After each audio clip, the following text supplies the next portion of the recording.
Hi hello friends, welcome to the G K smart circle YouTube channel. ಈಗ ನಾವು October 29, 2025ನೇ ಸಾಲಿನ ಪ್ರಮುಖ ಪ್ರಚಲಿತ ಘಟನೆಗಳನ್ನು ಕುರಿತು ಚರ್ಚೆ ಮಾಡೋಣ. ನಿಮಗೆಲ್ಲ ಗೊತ್ತಿರಲಿ, ಪ್ರತಿದಿನ ನಾನು ಕನ್ನಡದ ಪ್ರಜಾವಾಣಿ ಸೇರಿದಂತೆ ಕನ್ನಡದ ಇತರ ಎಲ್ಲ ನ್ಯೂಸ್ ಪೇಪರ್ಗಳು, ಇಂಗ್ಲೀಷ್ನ ದಿ ಹಿಂದೂ ಮತ್ತು ಇಂಗ್ಲೀಷ್ನ ಇತರ ಎಲ್ಲ ನ್ಯೂಸ್ ಪೇಪರ್ಗಳ ಜೊತೆಗೆ ಕೇಂದ್ರ ಸರ್ಕಾರ ಪ್ರತಿದಿನ ಅಪ್ಡೇಟ್ ಮಾಡ್ತಕ್ಕಂಥ PAB ನ್ಯೂಸ್ ಪೇಪರ್ಗಳ ಪ್ರಮುಖ ಪ್ರಚಲಿತ ಘಟನೆಗಳನ್ನು ನಿಮ್ಮ ಮುಂದೆ ತರ್ತಾ ಇರ್ತೀನಿ. ಹಾಗಾದರೆ ಇವತ್ತಿನ ಕ್ವಶ್ಚನ್ ನಂಬರ್ 1 ಏನಿದೆ ಅಂತ ನೋಡೋಣ ಬನ್ನಿ. ಗಮನಿಸಿ. 1ನೇ ಕ್ವಶನ್. ಇತ್ತೀಚೆಗೆ ಕೇರಳ ರಾಜ್ಯವು ದೇಶದ ಮೊಟ್ಟ ಮೊದಲ ಕಡು ಬಡತನ ಮುಕ್ತ ರಾಜ್ಯ, ಇಂಗ್ಲೀಷಲ್ಲಿ ನೋಡ್ಕೊಳ್ಳಿ, ಎಕ್ಸ್ಟ್ರೀಮ್ ಪಾವರ್ಟಿ ಫ್ರೀ ಸ್ಟೇಟ್ ಎಂಬ ಹೆಗ್ಗಳಿಕೆಗೆ ಪಾತ್ರವಾಗಿದೆ. ಹಾಗಾದರೆ ದಿನಕ್ಕೆ ಎಷ್ಟಕ್ಕಿಂತ ಕಡಿಮೆ ಆದಾಯವನ್ನು ಹೊಂದಿರುವ ಕುಟುಂಬಗಳನ್ನು ಕಡು ಬಡತನದಡಿ ಗುರುತಿಸಲಾಗುತ್ತದೆ ಅಥವಾ ಪರಿಗಣಿಸಲಾಗುತ್ತದೆ?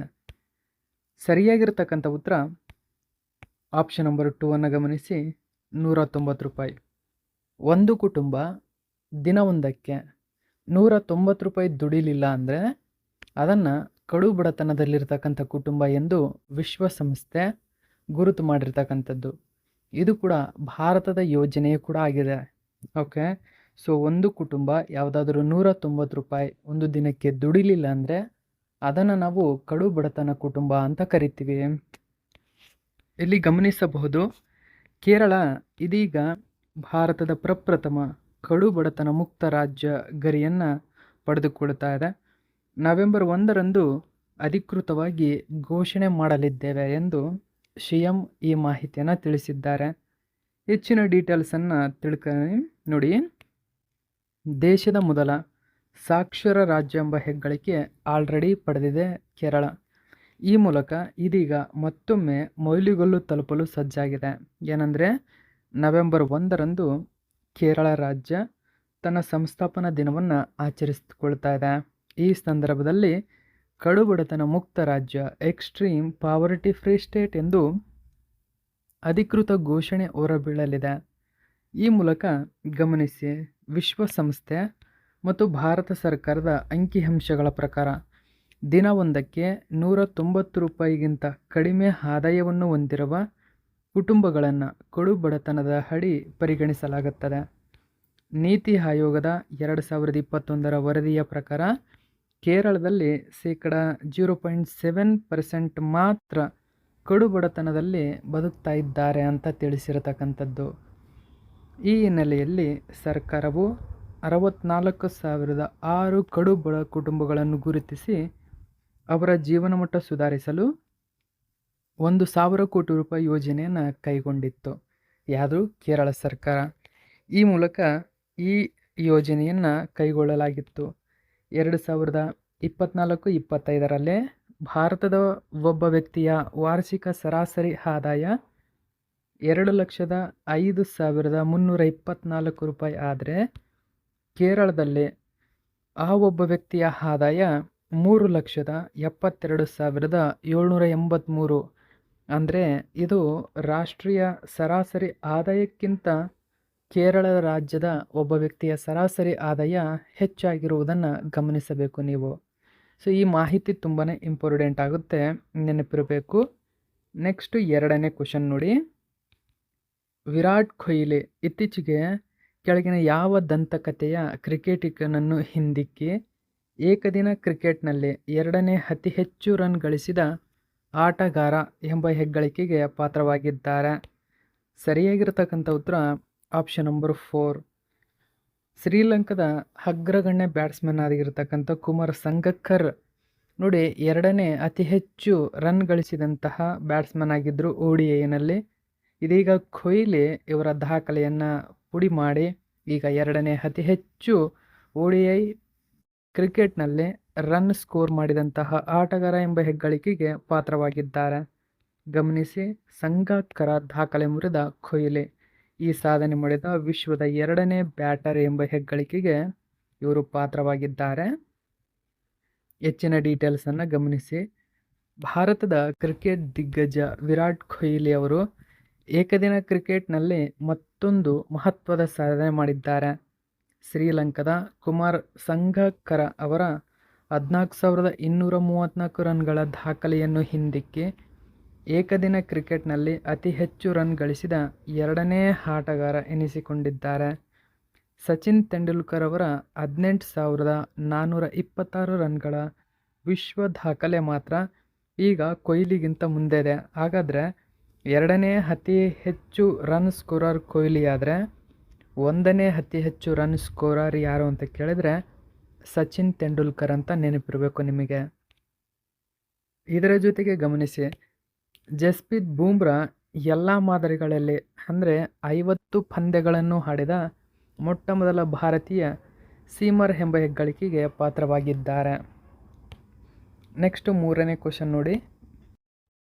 ಪ್ರತಿ ವರ್ಷ ಕೆಳಗಿನ ಯಾವ ದಿನಾಂಕದಂದು ವಿಶ್ವ ಆಡಿಯೋ ವಿಜುವಲ್ ಹೆರಿಟೇಜ್ ದಿನವನ್ನಾಗಿ ಆಚರಣೆ ಮಾಡಲಾಗುತ್ತದೆ? ಗಮನಿಸಿ, world day for audio visual heritage. Okay, so ಯಾವ ದಿನ? ಸರಿಯಾಗಿರ್ತಕ್ಕಂಥ ಉತ್ತರ ಅಕ್ಟೋಬರ್ 27. ಆಪ್ಷನ್ ನಂಬರ್ 3 ಸರಿಯಾಗಿದೆ. ಹೆಚ್ಚಿನ ಡೀಟೇಲ್ಸನ್ನು ನಾವು ತಿಳ್ಕೊಳ್ಳೋಣ. ಈ ಒಂದು ಮಾಹಿತಿಯನ್ನು ನ್ಯೂಸ್ ಪೇಪರಲ್ಲಿ ಕೊಟ್ಟಿದ್ದರು. ಪ್ರತಿ ವರ್ಷ ಅಕ್ಟೋಬರ್ 27ರಂದು ವಿಶ್ವ ಆಡಿಯೋ ವಿಜುವಲ್ ಹೆರಿಟೇಜ್ ದಿನವನ್ನಾಗಿ ಆಚರಣೆ ಮಾಡಲಾಗುತ್ತದೆ. ಈ ದಿನವನ್ನು ಯುನೆಸ್ಕೋ 2005ರಲ್ಲಿ ಸ್ಥಾಪನೆ ಮಾಡಿತು. ರೆಕಾರ್ಡ್ ಮಾಡಿದಂತಹ ಧ್ವನಿ ಮತ್ತು ದೃಶ್ಯ ದಾಖಲೆಗಳ ಮಹತ್ವ ಮತ್ತು ಸಂರಕ್ಷಣೆಯನ್ನು ಎತ್ತಿ ತೋರಿಸುವ ಸಲುವಾಗಿ ಈ ದಿನವನ್ನು ಆಚರಿಸಲಾಗುತ್ತದೆ. 2025ರ world day for audio visual ಹೆರಿಟೇಜ್ನ theme discover, remember and share ಎಂಬುದು ಈ ವರ್ಷದ ಥೀಮ್ ಆಗಿದೆ. ಸೊ ಥೀಮ್ ಇಂಪಾರ್ಟೆಂಟ್ ಆಗುತ್ತೆ, ನೆನಪಿರಬೇಕು ನಿಮಗೆ. ಇದು 3ನೇ ಕ್ವಶನ್ನ ಪೂರ್ಣ ಮಾಹಿತಿನ. ನಾವು 4ನೇ ಕ್ವಶನ್ ನೋಡೋಣ. ಇತ್ತೀಚೆಗೆ ಕೆಳಗಿನ ಯಾವ ಸ್ಥಳವು ಅಂತಾರಾಷ್ಟ್ರೀಯ ಪ್ರಕೃತಿ ಸಂರಕ್ಷಣಾ ಒಕ್ಕೂಟ ಅಂದರೆ IUCNನ 90ನೇ ಸದಸ್ಯರಾಗಿ ಅಧಿಕೃತವಾಗಿ ಸೇರಿಕೊಂಡಿದೆ? ಸರಿಯಾಗಿರ್ತಕ್ಕಂಥ ಉತ್ತರ ನೋಡಿ, ತುವಾಲು. ನೋಡಿ, ತುವಾಲು ಎಂಬುದು ಮುಖ್ಯವಾಗಿ ಆಸ್ಟ್ರೇಲಿಯಾದ ಈಶಾನ್ಯ ಭಾಗದಲ್ಲಿದೆ. ಓಕೆ, ಅಂದರೆ ಇದು ಆಸ್ಟ್ರೇಲಿಯಾದ ಈಶಾನ್ಯ ಭಾಗದಲ್ಲಿ ಕಂಡುಬರತಕ್ಕಂಥ ಒಂದು ಪ್ರಮುಖ ಪ್ರದೇಶ ಅಂತ ನಾವು ಇಲ್ಲಿ ಪರಿಗಣಿಸ್ತೀವಿ. ಸೊ IUCNನ 90ನೇ ಸದಸ್ಯರಾಗಿ ಇದೀಗ ಇದು ಅಧಿಕೃತವಾಗಿ ಸೇರ್ಪಡೆಗೊಂಡಿದೆ. ಸೊ ಮೋಸ್ಟ್ ಇಂಪಾರ್ಟೆಂಟ್ ಆಗುತ್ತೆ ಈ ಒಂದು ಕ್ವಶನ್ ನಿಮಗೆ. IUCN international union for conservation of nature, ಇದರ ಬಗ್ಗೆ ನೆನಪಿರಬೇಕು.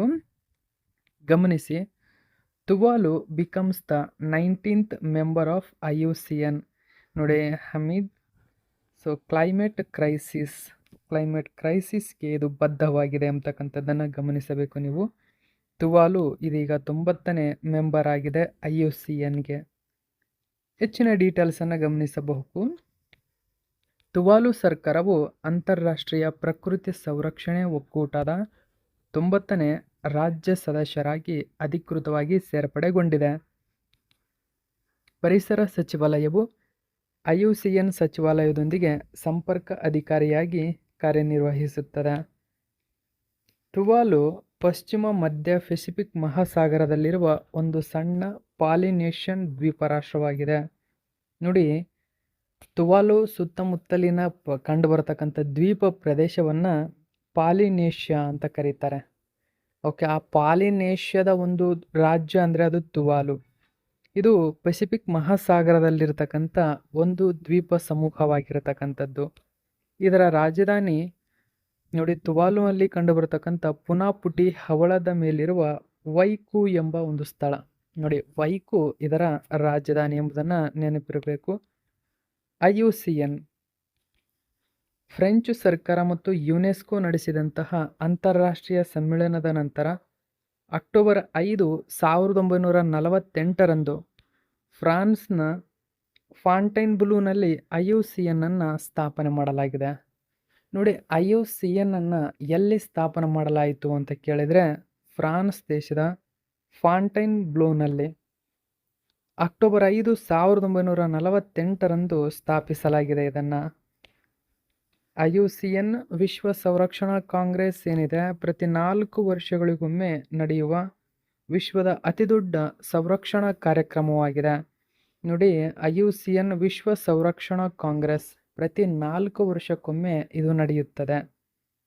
ನೆಕ್ಸ್ಟ್ 5ನೇ ಕ್ವಶನ್ ನೋಡಿ. ಯುನೆಸ್ಕೋದ ಕಾರ್ಯಕಾರಿ ಮಂಡಳಿಯು ಮುಂದಿನ ಮಹಾನಿರ್ದೇಶಕರಾಗಿ ಕೆಳಗಿನ ಯಾರನ್ನು ನಾಮನಿರ್ದೇಶನ ಮಾಡಿದೆ? ತುಂಬಾನೇ ಅಂದರೆ ತುಂಬ ಇಂಪಾರ್ಟೆಂಟ್ ಕ್ವಶನ್ ಇದು. UNESCO's executive board of becomes the next director general. ನೋಡಿ, DG ಅಂತ ಕರೀತಾರೆ. ನೆಕ್ಸ್ಟ್ ಡೈರೆಕ್ಟರ್ ಜನರಲ್ ಆಗಿ ಯಾರನ್ನ ಆಯ್ಕೆ ಮಾಡಿಕೊಂಡಿದೆ ಅಥವಾ ನಾಮನಿರ್ದೇಶನ ಮಾಡಿದೆ ಅಂದರೆ ಆಪ್ಷನ್ ನಂಬರ್ 4 ಗಮನಿಸಿ, ಖಾಲಿದ್ ಎಲ್ ಎನಾನಿ ಅಂತ ಕರೀತಾರೆ. ಸೊ ಇವರು ಇನ್ನು ಮುಂದೆ ಯುನೆಸ್ಕೋದ ಕಾರ್ಯಕಾರಿ ಮಂಡಳಿ ಏನಿದೆ ಇದರ ಮಹಾನಿರ್ದೇಶಕರಾಗಿ ಕಾರ್ಯನಿರ್ವಹಿಸಲಿದ್ದಾರೆ. ಹೆಚ್ಚಿನ ಡೀಟೇಲ್ಸ್ ಇದರ ಬಗ್ಗೆ ತಿಳ್ಕೊಳ್ಳೋಣ. ಗಮನಿಸಿ, ಇದನ್ನು ದಿ ಹಿಂದೂ ಪೇಪರ್ನಲ್ಲಿ ಮಾಹಿತಿಯನ್ನು ಕೊಟ್ಟಿದ್ರು. Khalid El Enany nominated by UNESCO's executive board for the post of DG director general. ಹೆಚ್ಚಿನ ಡೀಟೇಲ್ಸನ್ನು ನಾವು ತಿಳ್ಕೊಳ್ಳೋಣ. ಸೊ ಗಮನಿಸಬಹುದು ನೀವು ಅವ್ರನ್ನ. ಆಂಡ್ರೆ ಅಜೌಲೆ ಅವರ ನಂತರ ಮುಂದಿನ ಮಹಾನಿರ್ದೇಶಕರಾಗಿ ಈಜಿಪ್ಟ್ ದೇಶದ ಖಾಲಿದ್ ಎಲ್ ಎನಾನಿ ಅವರನ್ನು ಯುನೆಸ್ಕೋದ ಮುಂದಿನ ಕಾರ್ಯಕಾರಿ ಮಂಡಳಿಯ ಅಂದರೆ ಯುನೆಸ್ಕೋಸ್ ಎಕ್ಸಿಕ್ಯೂಟಿವ್ ಬೋರ್ಡ್ನ ನಾಮನಿರ್ದೇಶನ ಮಾಡಿದೆ. ಗಮನಿಸಬಹುದು, ಆಂಡ್ರೆ ಅಜೌಲೆ ಪ್ರಸ್ತುತ ಈ ಯುನೆಸ್ಕೋಸ್ ಎಕ್ಸಿಕ್ಯೂಟಿವ್ ಬೋರ್ಡ್ನ ಮಹಾನಿರ್ದೇಶಕರು. ಇದು ನೆನಪಿರಬೇಕು ನಿಮಗೆ. ಆಂಡ್ರೆ ಅಜೌಲೆ ನಂತರ ಈಜಿಪ್ಟ್ ದೇಶದ ಖಾಲಿದ್ ಎಲ್ ಎನಾನಿ ಈ ಅಧಿಕಾರವನ್ನು ವಹಿಸಿಕೊಳ್ಳಲಿದ್ದಾರೆ. ಸೊ ಖಾಲಿದ್ ಎಲ್ ಎನಾನಿ ಏನಿದ್ದಾರೆ 2026ರ ಆರಂಭದಲ್ಲಿ ತಮ್ಮ 4 ವರ್ಷಗಳ ಅವಧಿಯನ್ನು ಪ್ರಾರಂಭಿಸುತ್ತಾರೆ. ನೋಡಿ, 2030ರವರೆಗೂ ಇವರು ಅಧಿಕಾರದಲ್ಲಿರ್ತಾರೆ. ಎಲ್ ಎನಾನಿ ಒಬ್ಬ ಈಜಿಪ್ಟ್ನ ಶಾಸ್ತ್ರಜ್ಞ ಮತ್ತು ಪ್ರಾಚೀನ ವಸ್ತುಗಳು ಮತ್ತು ಪ್ರವಾಸೋದ್ಯಮದ ಮಾಜಿ ಸಚಿವರಾಗಿ ಕೂಡ ಇವರು ಸೇವೆ ಸಲ್ಲಿಸಿದ್ದಾರೆ. ವಿಶ್ವಸಂಸ್ಥೆಯ ಶೈಕ್ಷಣಿಕ, ವೈಜ್ಞಾನಿಕ ಮತ್ತು ಸಾಂಸ್ಕೃತಿಕ ಸಂಸ್ಥೆಯನ್ನು ಪ್ರತಿನಿಧಿಸುವಂತಹ ಯುನೆಸ್ಕೋವನ್ನು ನವೆಂಬರ್ 16, 1945ರಂದು ಲಂಡನ್ನಲ್ಲಿ ಪ್ರಾರಂಭಿಸಲಾಯಿತು. ಇದರ ಮೂಲ ಸಂಸ್ಥೆ ವಿಶ್ವಸಂಸ್ಥೆ. 1994 ಸದಸ್ಯ ರಾಷ್ಟ್ರಗಳೊಂದಿಗೆ ಇದರ ಪ್ರಧಾನ ಕಚೇರಿ ಫ್ರಾನ್ಸ್ನ ಪ್ಯಾರಿಸ್ನಲ್ಲಿ ನೆಲೆಗೊಂಡಿದೆ. ನೋಡಿ, ಯುನೆಸ್ಕೋ ಯಾವಾಗ ಜಾರಿಗೆ ಬಂತು ಅಥವಾ ಸ್ಥಾಪನೆ ಮಾಡಲಾಯಿತು ಅಂತ ಕೇಳಿದ್ರೆ ನವೆಂಬರ್ 16, 1945ರಲ್ಲಿ. ಎಲ್ಲಿ ಸ್ಥಾಪಿಸಲಾಯಿತು? ಲಂಡನ್ನಲ್ಲಿ. ಪ್ರಧಾನ ಕಚೇರಿ ಎಲ್ಲಿದೆ? ಫ್ರಾನ್ಸ್ನ ಪ್ಯಾರಿಸ್ನಲ್ಲಿ. ಪ್ರಸ್ತುತ ಸದಸ್ಯ ರಾಷ್ಟ್ರ ಎಷ್ಟು? 194. ಓಕೆ, ಇದು ಯಾವ ಸಂಸ್ಥೆಯ ಅಂಗಸಂಸ್ಥೆ? ವಿಶ್ವಸಂಸ್ಥೆಯ ಅಂಗಸಂಸ್ಥೆಯಾಗಿದೆ. ಪ್ರಸ್ತುತ ಮಹಾನಿರ್ದೇಶಕರಾರು ಆಂಡ್ರೆ ಅಜೌಲೆ. 2026ರಿಂದ 2030ರವರೆಗೆ ಖಾಲಿದ್ ಎಲ್ ಎನಾನಿ ಈಜಿಪ್ಟ್ ದೇಶದವರು ಮುಂದಿನ ಮಹಾನಿರ್ದೇಶಕರಾಗಿ ಸೇವೆ ಸಲ್ಲಿಸಲಿದ್ದಾರೆ. ನೆನಪಿರಬೇಕು. ಓಕೆ, ನೆಕ್ಸ್ಟ್ 6ನೇ ಕ್ವಶನ್ ನೋಡೋಣ. ಸೊ ಇಂಪಾರ್ಟೆಂಟ್ ಆಗುತ್ತೆ ಈ ಒಂದು ಕ್ವಶನ್ ಕೂಡ. 2025ರಲ್ಲಿ 2ನೇ ಆವೃತ್ತಿಯ ವಿಶ್ವ ಆಯುರ್ವೇದ ಸಮ್ಮೇಳನವು ಇದೇ ಡಿಸೆಂಬರ್ 25ರಿಂದ 28ರವರೆಗೆ ಭಾರತದ ಕೆಳಗಿನ ಯಾವ ಸ್ಥಳದಲ್ಲಿ ನಡೆಯಲಿದೆ? ಮೋಸ್ಟ್ ಇಂಪಾರ್ಟೆಂಟು ನಮ್ಮ ಬೆಂಗಳೂರಿನ ಅರಮನೆ ಮೈದಾನ ಏನಿದೆ. ಓಕೆ, ಸೊ ಈ ಬೆಂಗಳೂರಿನ ಅರಮನೆ ಮೈದಾನದಲ್ಲಿ ನಡೆಯಲಿದೆ. ಹಾಗಾದರೆ 2003ರಲ್ಲಿ ಇದರ ಮೊದಲ ಸಮ್ಮೇಳನ ನಡೆದಿತ್ತು. ಗಮನಿಸಬೇಕು ನೀವು. ಅದಾದ ನಂತರ ಹಲವಾರು ಗ್ಯಾಪ್ನ ನಂತರ 2ನೇ ಆವೃತ್ತಿ ಈ ವರ್ಷ ಡಿಸೆಂಬರ್ 25ರಿಂದ 28ರವರೆಗೆ ನಡೆಯಲಿದೆ. ಸೊ ವಿಶೇಷ ಇದು. ಆ ಕಾರಣಕ್ಕಾಗಿ ಇಲ್ಲಿ ವಿವಿಧ ರಾಷ್ಟ್ರಗಳಿಂದ 6,000ಕ್ಕೂ ಅಧಿಕ ಆಯುರ್ವೇದ ಪಂಡಿತರು, ಆಯುರ್ವೇದ ಶಾಸ್ತ್ರಜ್ಞರು ಇಲ್ಲಿ ಭಾಗವಹಿಸಲಿದ್ದಾರೆ. ಮೋಸ್ಟ್ ಇಂಪಾರ್ಟೆಂಟ್, ನಮ್ಮ ಕರ್ನಾಟಕದಲ್ಲಿ ಬೆಂಗಳೂರಿನ ಅರಮನೆ ಮೈದಾನದಲ್ಲಿ ನಡೆಯಲಿದೆ. ಇದು ನಿಮಗೆ ನೆನಪಿರಬೇಕು. ಸೊ ಎಲ್ಲಿಂದ ಎಲ್ಲಿವರೆಗೆ ನಡೀತಾ ಇದೆ ಎಲ್ಲ ಡೀಟೇಲ್ಸ್ ಕೂಡ ನೆನಪಿರಲಿ. ಆಯುರ್ವೇದ ವಿಶ್ವ ಸಮ್ಮೇಳನ ಅರಮನೆ ಮೈದಾನದಲ್ಲಿ ಆಯೋಜನೆಗೊಳ್ಳುತ್ತಾ ಇದೆ. ಡಿಸೆಂಬರ್ 25ರಿಂದ 4 ದಿನಗಳ ಕಾರ್ಯಕ್ರಮ ಇದು. 28ರವರೆಗೆ ನಡೆಯಲಿದೆ. ನೋಡಿ, ಇಲ್ಲಿ ಮುಖ್ಯವಾಗಿರತಕ್ಕಂಥ ಮಾಹಿತಿಯನ್ನು ಗಮನಿಸಬೇಕು ನೀವು. ಸೊ ಇದು Kaje Ayurvedic charitable foundation, Prashantini Ayurvedic centre ಇವು ಎರಡು ಕೇಂದ್ರ ಆಯುಷ್ ಸಚಿವಾಲಯದ ಸಹಯೋಗದೊಂದಿಗೆ 2ನೇ ಆಯುರ್ವೇದ ವಿಶ್ವ ಸಮ್ಮೇಳನವನ್ನು ಆಯೋಜಿಸ್ತಾ ಇದ್ದಾವೆ. ಭವಿಷ್ಯದ ಆರೋಗ್ಯಕ್ಕಾಗಿ ಆಯುರ್ವೇದ ಎಂಬ ಹೆಸರಿನಲ್ಲಿ ಸಮ್ಮೇಳನದ ಪರಿಚಯ ಪುಸ್ತಕ ಹಾಗೂ ವೆಬ್ಸೈಟನ್ನು ಇಲ್ಲಿ ಅನಾವರಣಗೊಳಿಸಲಾಯಿತು. ಓಕೆ, ಸೊ ಇಷ್ಟು ಮಾಹಿತಿ ಇದಕ್ಕೆ ಸಂಬಂಧಪಟ್ಟಂತೆ ನಿಮಗೆ ನೆನಪಿರಬೇಕು. ಹೆಚ್ಚಿನ ಡೀಟೇಲ್ಸ್ ಇಲ್ಲಿ ಕೊಟ್ಟಿದ್ದರು. ಓಕೆ, ಸೊ ಗಮನಿಸಿ, ಅರಮನೆ ಮೈದಾನದಲ್ಲಿ ನಡೆಯಲಿದೆ. 2003ರಲ್ಲಿ ಮೊದಲ ಸಮ್ಮೇಳನ ನಡೆದಿತ್ತು. 23 ವರ್ಷಗಳ ಬಳಿಕ ದ್ವಿತೀಯ ಸಮ್ಮೇಳನ ನಡೀತಾ ಇದೆ. ನೆಕ್ಸ್ಟ್ ನಾವು 7ನೇ ಕ್ವಶನ್ ನೋಡೋಣ. ಸೊ ಇಲ್ಲಿ ಮುಖ್ಯವಾಗಿ ಗಮನಿಸಬೇಕು ನೀವು ಏನಂದರೆ, ಸೊ GK ಟುಡೇ ಕ್ವಶನ್ ಕೂಡ ತುಂಬಾ ಇಂಪಾರ್ಟೆಂಟ್ ಆಗುತ್ತೆ ಎಕ್ಸಾಮ್ಗೆ. ಓಕೆ, GK ಟುಡೇ ವೆಬ್ಸೈಟಲ್ಲಿ ಪ್ರತಿದಿನ 5 ಕ್ವಶನ್ಗಳನ್ನು ಬಿಡುತ್ತಾ ಹೋಗ್ತಾರೆ. ಸೊ ಆ ಎಲ್ಲ ಕ್ವಶನ್ಗಳನ್ನು ನಿಮ್ಮ ಮುಂದೆ ನಾನು ತರುತ್ತೀನಿ. ಕಾರಣ ಏನು ಅಂದರೆ, ಮಂತ್ ಎಂಡಲ್ಲಿ ಅಂದರೆ ಆ ಮಂತಿನ ಎಂಡ್ ಆದ ನಂತರ ಮುಂದಿನ ತಿಂಗಳ 1ನೇ ತಾರೀಕು ನಾನು PDF ಅನ್ನು ಕೊಡ್ತಾ ಹೋಗ್ತೀನಿ. ಸೊ ಆ PDF-ಅಲ್ಲಿ GK ಟುಡೇ ಕರೆಂಟ್ ಅಫೇರ್ಸು, ಅದರ ಜೊತೆಗೆ PIB ನ್ಯೂಸ್ ಪೇಪರ್ನ ಕರೆಂಟ್ ಅಫೇರ್ಸು, ಕನ್ನಡದ ನ್ಯೂಸ್ ಪೇಪರ್ಗಳ ಕರೆಂಟ್ ಅಫೇರ್ಸು, ಇಂಗ್ಲೀಷ್ನ ದಿ ಹಿಂದೂ ಮತ್ತು ಎಲ್ಲ ನ್ಯೂಸ್ ಪೇಪರ್ಗಳ ಸಂಪೂರ್ಣ PDF-ಅನ್ನು ನಾನು 1ನೇ ತಾರೀಕು ಕೊಡ್ತಾ ಹೋಗ್ತೇನೆ. ಓಕೆ, ಸೊ ಆ ಕಾರಣಕ್ಕಾಗಿ GK ಟುಡೇ ಕ್ವಶನ್ ಕೂಡ ಪ್ರತಿದಿನ ಅಪ್ಡೇಟ್ ಮಾಡುತ್ತೆ 5 ಕ್ವಶನ್ಗಳು. ಅದರಲ್ಲಿ ಇಂಪಾರ್ಟೆಂಟ್ ಏನಿರ್ತವೆ ಅವನ್ನು ಕೂಡ ನಾನು ಆ PDF-ಅಲ್ಲಿ ಮತ್ತು ಡೈಲಿ ಕ್ವಶನಲ್ಲೂ ಕೂಡ ಅಪ್ಡೇಟ್ ಕೊಡ್ತಾ ಇರ್ತೀನಿ. ಇದು ಕೂಡ ನಿಮಗೆ ನೆನಪಿರಬೇಕು, ಯಾಕಂದರೆ ಅವು ಕೂಡ ಎಕ್ಸಾಮಿಗೆ ಇಂಪಾರ್ಟೆಂಟ್ ಆಗಿರುತ್ತೆ. ಒಂದೇ PDF-ಅಲ್ಲಿ ನಿಮಗೆ ಎಲ್ಲ ಮಾಹಿತಿ ಸಿಕ್ಕಂಗಾಗಲಿ ಅಂತಕ್ಕಂಥ ಕಾರಣದಿಂದ ಪ್ರತಿದಿನ ಆ ಕ್ವಶನ್ಗಳನ್ನು ಕೂಡ ನಿಮ್ಮ ಮುಂದೆ ತರ್ತಾ ಹೋಗ್ತೀನಿ. ಇದು ನೆನಪಿರಬೇಕು ನಿಮಗೆ. ಓಕೆ, ಪ್ರತಿಷ್ಠಿತ 2025ರ ಏಷ್ಯಾ ಪೆಸಿಫಿಕ್ ಆರ್ಥಿಕ ಸಹಕಾರ ಶೃಂಗಸಭೆ ನೋಡಿ, ಅಫೆಕ್ ಶೃಂಗಸಭೆಯ ಆತಿಥೇಯ ದೇಶ ಯಾವುದು? ಸೊ ತುಂಬಾ ಇಂಪಾರ್ಟೆಂಟ್ ಮಾಹಿತಿ ಗಮನಿಸಬಹುದು. 2025 ಏಷ್ಯಾ ಪೆಸಿಫಿಕ್ ಎಕನಾಮಿಕ್ ಕೋಆಪರೇಷನ್ ಅಂದರೆ ಒಪೆಕ್ ಸಮ್ಮಿಟ್. ಸರಿಯಾದಂಥ ಉತ್ತರ ದಕ್ಷಿಣ ಕೊರಿಯಾ ಆತಿಥ್ಯವನ್ನು ವಹಿಸಲಿದೆ. ಹಾಗಾದರೆ ಹೆಚ್ಚಿನ ಡೀಟೇಲ್ಸ್ ಇದರ ಬಗ್ಗೆ ನಾವು ತಿಳ್ಕೊಳ್ಳೋಣ. ಈ ಶೃಂಗಸಭೆ ಏನಿದೆ ಅಕ್ಟೋಬರ್ 31ರಿಂದ ನವೆಂಬರ್ 1ರವರೆಗೆ ನಡೆಯಲಿದೆ. ಎಲ್ಲಿ ನಡೆಯಲಿದೆ? ದಕ್ಷಿಣ ಕೊರಿಯಾದ ಐತಿಹಾಸಿಕ ನಗರವಾದ ಜಿಯಾಂಗ್ಜುನ ಎಂಬತಕ್ಕಂಥ ಸ್ಥಳದಲ್ಲಿ ನಡೆಯಲಿದೆ. ಪ್ರಾದೇಶಿಕ ಆರ್ಥಿಕ ಸಹಕಾರವನ್ನು ಚರ್ಚಿಸಲು ಇದು ಒಪೆಕ್ ನಾಯಕರ ವಾರ್ಷಿಕ ಸಭೆಯಾಗಿ ಕಾರ್ಯನಿರ್ವಹಿಸುತ್ತದೆ. ಒಪೆಕ್ ಏನಿದೆ ಇದನ್ನು 1989ರಲ್ಲಿ ಸ್ಥಾಪನೆಯಾದಂತಹ ಒಪೆಕ್ ಏನಿದೆ ಏಷ್ಯಾ ಪೆಸಿಫಿಕ್ ಪ್ರದೇಶದಾದ್ಯಂತ ವ್ಯಾಪಾರ, ಸುಸ್ಥಿರ ಬೆಳವಣಿಗೆ, ಏಕೀಕರಣವನ್ನು ಉತ್ತೇಜಿಸುವ ಪ್ರಾದೇಶಿಕ ಆರ್ಥಿಕ ವೇದಿಕೆಯಾಗಿದೆ. ಇನ್ನು ನಾವು 8ನೇ ಕ್ವಶನ್ ನೋಡೋಣ. ಇತ್ತೀಚೆಗೆ ಸುದ್ದಿಯಲ್ಲಿರುವ ಮಿಸ್ತಿ ಉಪಕ್ರಮವನ್ನು ಕೆಳಗಿನ ಯಾವ ಕೇಂದ್ರ ಸಚಿವಾಲಯ ಪ್ರಾರಂಭಿಸಿದೆ? ದಿ ಮಿಸ್ತಿ ಇನಿಸಿಯೇಟಿವ್. ಗಮನಿಸಿ, ದಿ ಮಿಸ್ತಿ ಇನಿಸಿಯೇಟಿವ್ ಯಾವ ಸಚಿವಾಲಯದ ಪ್ರಮುಖ ಉಪಕ್ರಮ ಅಂದರೆ ಪರಿಸರ, ಅರಣ್ಯ ಮತ್ತು ಹವಾಮಾನ ಬದಲಾವಣೆ ಸಚಿವಾಲಯ. ಈ ಸಚಿವಾಲಯದ ಅತ್ಯಂತ ಪ್ರಮುಖ ಉಪಕ್ರಮ ಇದು. ಹಾಗಾದರೆ ಈ ಮಿಸ್ತಿ ಫುಲ್ ಫಾರ್ಮ್ ಇದೆ. ಓಕೆ, MISHTI ಇದರ ಫುಲ್ ಫಾರ್ಮ್ ಕೂಡ ಇದೆ. ಸೊ ಏನಿದು ಮಿಸ್ತಿ ಎಲ್ಲ ಡೀಟೇಲ್ಸನ್ನು ತಿಳಿಸ್ಕೊಡ್ತೀನಿ. ಯಾಕೆ ಸುದ್ದಿಯಲ್ಲಿದೆ? Mishti scheme in India over 22,500 hectares road restored ಆಗಿರತಕ್ಕಂಥದ್ದು. ಸೊ ಹಾಗಾದರೆ ಯಾವುದಕ್ಕಾಗಿ? Mangrove area.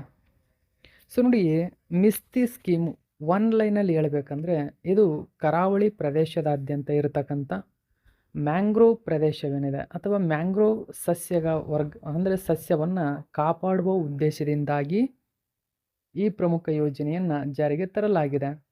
ಈ ಯೋಜನೆ ಅಡಿಯಲ್ಲಿ ಇಡೀ ಭಾರತದಾದ್ಯಂತ 22,500 ಹೆಕ್ಟರ್ ಪ್ರದೇಶವನ್ನು ಮರುಪಡೆಯಲಾಗಿದೆ. ಈ ಕಾರಣಕ್ಕಾಗಿ ಸುದ್ದಿಯಲ್ಲಿದೆ. ನೋಡಿ, 22,500 ಹೆಕ್ಟರನ್ನು ಮರುಪಡೆಯಲಾಗಿದೆ.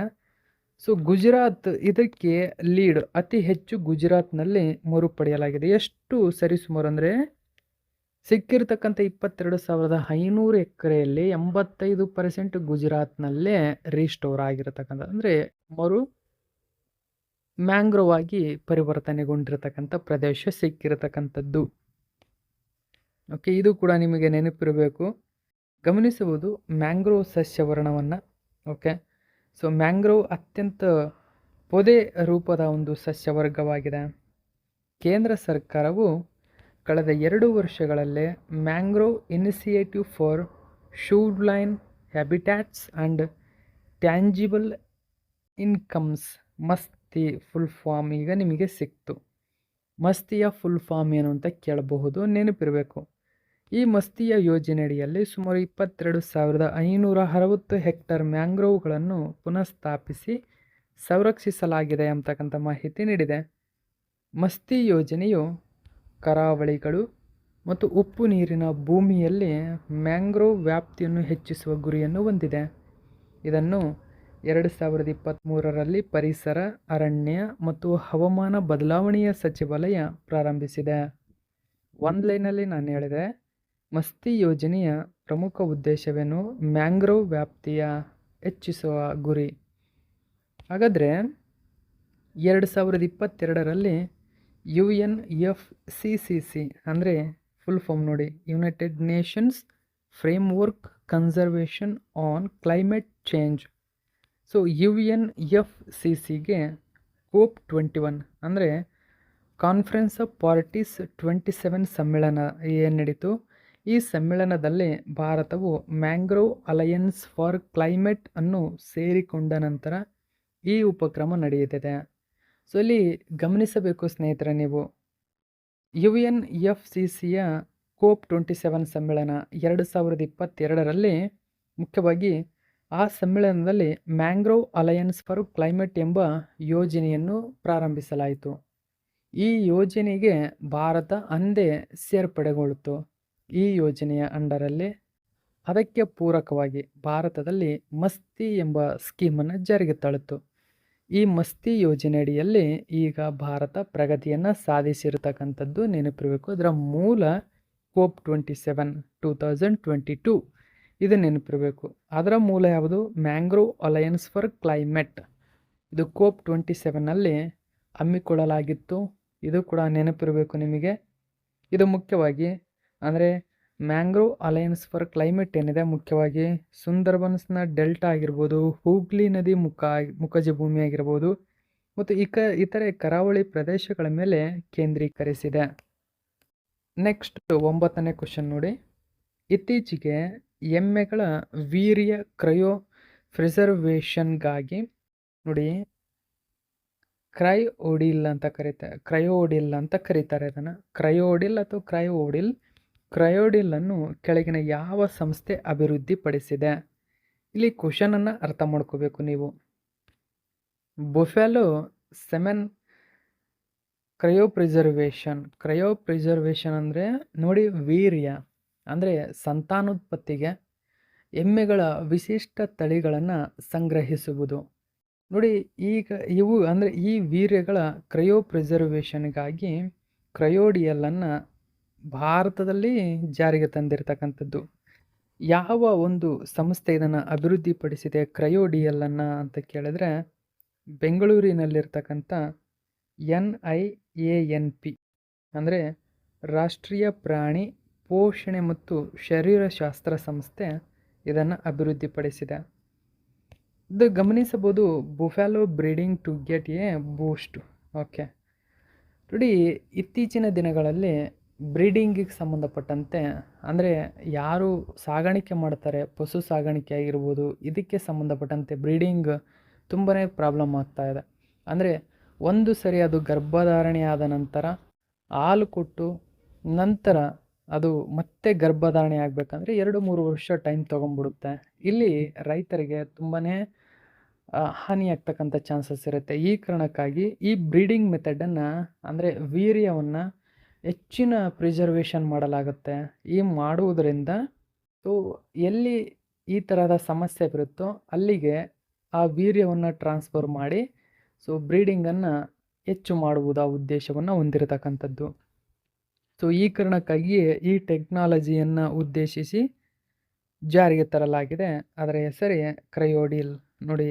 ಸೊ ಇದನ್ನು ಈ ರೆಡಿ ಟು ಯೂಸ್ ಓಕೆ ಅಲ್ಲ ಆಲ್ರೆಡಿ ರೆಡಿ ಇದೆ, ಯೂಸ್ ಮಾಡೋಕ್ಕೆ ರೆಡಿ ಇದೆ. ಗಮನಿಸಿ, ಇದರ ಸೆಲ್ಫ್ ಲೈಫ್ ಎಷ್ಟು ಅಂದರೆ 18 ತಿಂಗಳು. ಮೋಸ್ಟ್ ಇಂಪಾರ್ಟೆಂಟ್ದು. ಒಂದು ಬಾರಿ ಒಂದು ಉತ್ತಮ ಎಮ್ಮೆಯಿಂದ ವೀರ್ಯವನ್ನು ಸಂಗ್ರಹಿಸಿ ಅದನ್ನು ಪ್ರಿಸರ್ವ್ ಮಾಡಿದರೆ ಅದು 18 ತಿಂಗಳವರೆಗೆ ಇರತಕ್ಕಂಥ ಚಾನ್ಸಸ್ ಇದೆ. ಓಕೆ, ಆ ಕಾರಣಕ್ಕಾಗಿ ಸೆಲ್ಫ್ ಲೈಫನ್ನು 18 ತಿಂಗಳವರೆಗೆ ಇದು ಕಾಪಾಡಿಕೊಳ್ಳುತ್ತೆ. ಓಕೆ, ಸೊ ನೆನಪಿರಬೇಕು ಇದು ನಿಮಗೆ. ಗುಜರಾತ್ನಲ್ಲಿ ಕಂಡುಬರ್ತಕ್ಕಂಥ ವಿಶಿಷ್ಟ ತಳಿಗಳು ಮತ್ತು ಭಾರತದಾದ್ಯಂತ ಕಂಡುಬರ್ತಕ್ಕಂಥ ವಿಶಿಷ್ಟ ತಳಿಗಳನ್ನು ಇಲ್ಲಿ ಪ್ರಿಸರ್ವ್ ಮಾಡಲಾಗುತ್ತದೆ. ನೋಡಿ, ಭಾರತೀಯ ಕೃಷಿ ಸಂಶೋಧನಾ ಮಂಡಳಿ ಅಂದರೆ ICAR ಅಡಿಯಲ್ಲಿ ಬೆಂಗಳೂರಿನ ರಾಷ್ಟ್ರೀಯ ಪ್ರಾಣಿ ಪೋಷಣೆ ಮತ್ತು ಶರೀರಶಾಸ್ತ್ರ ಸಂಸ್ಥೆಯ NIANP national institute of animal nutrition and physiology ಇದರ ವಿಜ್ಞಾನಿಗಳು ಕ್ರಯೋಡಿಯಲ್ ಅನ್ನು ಅಭಿವೃದ್ಧಿಪಡಿಸಿದ್ದಾರೆ. ಕ್ರಯೋಡಿಯಲ್ ಎಮ್ಮೆಗಳಿಗೆ ಬಳಸುವ ಸಿದ್ಧವಾದ ಮೊಟ್ಟೆಯ ಹಳದಿ ಲೋಳೆ ಮುಕ್ತ ವೀರ್ಯ ವಿಸ್ತರಣಾ ಸಾಧನವಾಗಿದೆ. ಎಮ್ಮೆ ವೀರ್ಯ ಕ್ರಯೋ ಪ್ರಿಸರ್ವೇಷನ್ಗಾಗಿ ಭಾರತದಲ್ಲಿ ಅಭಿವೃದ್ಧಿಪಡಿಸಲಾದ ಮೊಟ್ಟ ಮೊದಲ ಪರಿಹಾರವಿದೆ. ನೋಡಿ, ಇದು ಮೊಟ್ಟ ಮೊದಲ ಪರಿಹಾರ, ನೆನಪಿಟ್ಕೋಬೇಕು. ಇದು 18 ತಿಂಗಳು ಅಥವಾ ಅದಕ್ಕಿಂತ ಹೆಚ್ಚಿನ ಅವಧಿಯ ದೀರ್ಘ ಶೆಲ್ಫ್ ಜೀವಿತಾವಧಿಯನ್ನು ಹೊಂದಿದೆ ಎಂಬುದು ಗಮನದಲ್ಲಿರಲಿ. ನೆಕ್ಸ್ಟ್ 10ನೇ ಕ್ವಶನ್ ನೋಡಿ. ಇತ್ತೀಚೆಗೆ ಸುದ್ದಿಯಲ್ಲಿರುವ ಓಲ್ಲೋ ಬುಡಕಟ್ಟು ಜನಾಂಗ ಪ್ರಾಥಮಿಕವಾಗಿ ಯಾವ ರಾಜ್ಯದಲ್ಲಿ ಕಂಡುಬರುತ್ತದೆ? ಸರಿಯಾದಂಥ ಉತ್ತರ ಅರುಣಾಚಲ ಪ್ರದೇಶ. ಆಪ್ಷನ್ ನಂಬರ್ 4 ಸರಿಯಾಗಿದೆ. ಸೊ ಯಾಕೆ ಸುದ್ದಿಯಲ್ಲಿದೆ ಡೀಟೇಲ್ಸನ್ನು ನಾವು ನೋಡೋಣ. ನ್ಯೂಸ್ ಪೇಪರಲ್ಲಿ ಮಾಹಿತಿಯನ್ನು ಕೊಟ್ಟಿದ್ದರು. ಅಸ್ಸಾಂನ ರೈಫಲ್ಸ್ನ ಕೋನ್ಸಾ ಬೆಟಾಲಿಯನ್ ಏನಿದೆ, ಅರುಣಾಚಲ ಪ್ರದೇಶದ ಓಲ್ಲೋ ಬುಡಕಟ್ಟಿನ ಮಹಿಳೆಯರನ್ನು ಸಬಲೀಕರಣಗೊಳಿಸಲು ಆಪರೇಷನ್ ಸದ್ಭಾವನದ ಅಡಿಯಲ್ಲಿ ಕೌಶಲ್ಯ ಆಧಾರಿತ ಉಪಕ್ರಮವನ್ನು ಪ್ರಾರಂಭಿಸಿತು. ಆ ಕಾರಣಕ್ಕಾಗಿ ಸುದ್ದಿಯಲ್ಲಿದೆ. ನೋಡಿ, ಆಪರೇಷನ್ ಸದ್ಭಾವನಾ ಮುಖ್ಯವಾಗಿ ಅಸ್ಸಾಂ ರೈಫಲ್ಸ್ನ ಖೋನ್ಸಾ ಬೆಟಾಲಿಯನ್ನ ಅಡಿಯಲ್ಲಿ ಅರುಣಾಚಲ ಪ್ರದೇಶದ ಓಲ್ಲೋ ಬುಡಕಟ್ಟಿನ ಮಹಿಳೆಯರನ್ನು ಸಬಲೀಕರಣಗೊಳಿಸಲು ಪ್ರಾರಂಭಿಸಲಾಗಿದೆ. ಸೊ ಫ್ರೆಂಡ್ಸ್, ಇವತ್ತಿನ ಪ್ರಶ್ನೆಗಳು ನಿಮಗಾಗಿ. ಪ್ರತಿಯೊಬ್ಬರು ಈ ಕ್ವಶನ್ಗಳಿಗೆ ಆನ್ಸರ್ ಮಾಡಬೇಕು. 1ನೇ ಕ್ವಶನ್ ನೋಡಿ. ಯುನೆಸ್ಕೋವನ್ನು ನವೆಂಬರ್ 16, 1945ರಂದು ಯಾವ ಸ್ಥಳದಲ್ಲಿ ಸ್ಥಾಪನೆ ಮಾಡಲಾಯಿತು? 2ನೇ ಕ್ವಶನ್ನು, 2025ರ world day of audio visual ಹೆರಿಟೇಜ್ನ ಥೀಮ್ ಏನು? ಸೊ ಪ್ರತಿಯೊಬ್ಬರು ಈ 2 ಕ್ವಶನ್ಗೆ ಆನ್ಸರ್ ಮಾಡ್ತೀರಾ ಅಂದ್ಕೊಂಡಿದ್ದೀನಿ. ಪ್ರತಿಯೊಬ್ಬರು ಆನ್ಸರ್ ಮಾಡಬೇಕು. Okay, so thank you so much for watching my video friends.